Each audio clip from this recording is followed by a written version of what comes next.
Joining us now is the Executive Director of the Anti-Recidivism Coalition, Mr. Sam Lewis. Sam, thank you for joining us. I know your story because we worked together over the past year, but I'd love for our viewers to know where you were, where you are now, and what got you there, and why this means so much to you. Absolutely. Thank you, Trey, for having me. Greatly appreciate having the opportunity to share. So as quickly as I can, I'll share my experience in my life. I spent a total of 24 years in prison, but how I ended up there was not unique in many instances. I grew up in South Central Los Angeles. When LA was considered the gang capital of the nation, it was considered the murder capital of the nation. This was the 80s at the height of the crack epidemic. By the time I was 16, I had been shot twice. I had been stabbed, and my mother's house had been shot up, and I was immersed in the gang culture. By the time I was 18, I was in prison. I had committed a horrible crime, in the furtherance in the gang that I was involved in, and I was sentenced to life in prison. A month after entering prison, my daughter was born. And my daughter would become the reason that I wanted to change, but not how I changed. And so the very first time that I had an opportunity to hold my daughter was in the prison visiting room. And that's where I got to know her. 7 years into my sentence, I had gotten into some trouble in the prison because I had continued down the path that had led me to prison, gangs, drugs, and all of those things that are negative. My daughter came to visit on this particular day, and she had never seen me behind thick scarred plexiglass after being shackled and handcuffed for being involved in a riot on the yard. My daughter comes into the visiting room, and she walks up to this cubicle, which she's never seen me before, with this look of curiosity, not understanding why I couldn't come out and hug her. She picks up the phone and she asks me the question, "Daddy, why are you back there and why can't I hug you?" And I told her Daddy got in some trouble. I didn't give her the full picture, which was Daddy not only got in trouble, but Daddy had not been putting me first.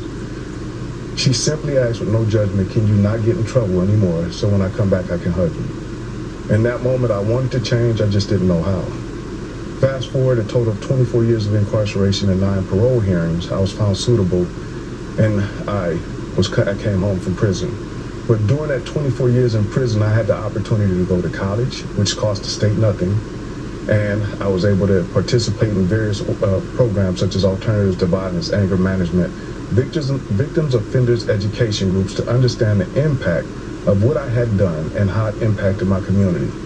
These programs helped me to fully understand what I had done, but more importantly, it helped me to understand that I had to hold myself accountable. Oftentimes we miss the mark in our country, understanding that the state can hold us accountable by putting us in prison. However, true accountability comes from the individual, and that has to come from introspection and what we call hard work on rehabilitative programming that's evidence-based. And so for me, that's what I've been trying to do here in California, is to introduce more and more rehabilitative programming that's evidence-based, that would help people become the best versions of themselves. And part of the reason for that is this: when you release someone who's ready to be released, it enhances our public safety.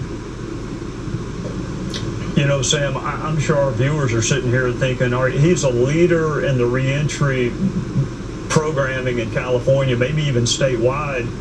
I don't see a man who's been incarcerated. I mean, that's what I think our viewers are thinking. So I guess what they'd love to know is, for the next Sam Lewis, for other Sam Lewises, what helps people go from feeling irredeemable one day to being out of prison and leading such a productive life?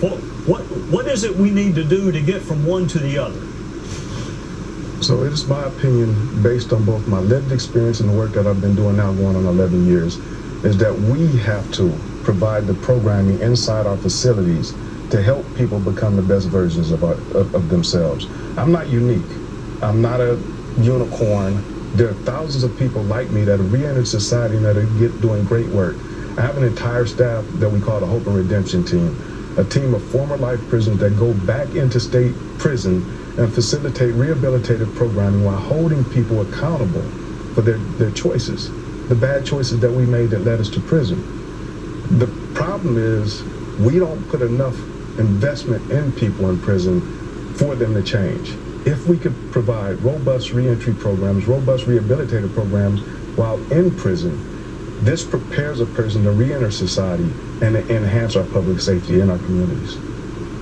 Yes, Sam, you mentioned public safety. The reality is the overwhelming number of people incarcerated will be released. The question is who will be released and whether or not they have the skills. And that is a public safety.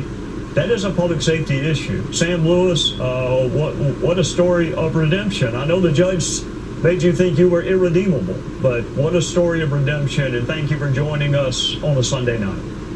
Thank you, Trey. Greatly appreciate it. And I greatly appreciate the opportunity of us considering to invest in people that are incarcerated to help them become the best version of themselves to enhance our public safety in all of our communities.